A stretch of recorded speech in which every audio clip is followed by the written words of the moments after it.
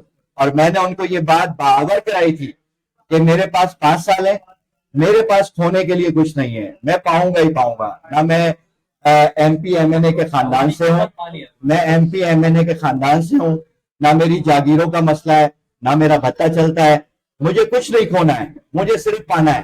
لیکن آپ کو یہ بتا رہا ہوں کہ 2018 میں جو آپ کو ووٹ ملے، اگر آپ کی روش وہی رہی جو پچھلے 30 سال سے ہے، تو میں آپ کو آج کے دن بتا رہا ہوں کہ 2024 اور 23 کی جو انتخابات ہیں ان میں اس کے آدھے ووٹ بھی آپ کو نہیں ملیں گے۔ سر یہ تھے سید عبدالرشید جو ایکس ایم پی اے ہیں اور اس وقت نیشنل اسمبلی 240 اور پی ایس 106 کے لیے نومینیٹڈ کینڈیڈیٹ ہیں اور اسٹرانگ بہت مضبوط امیدوار ہیں۔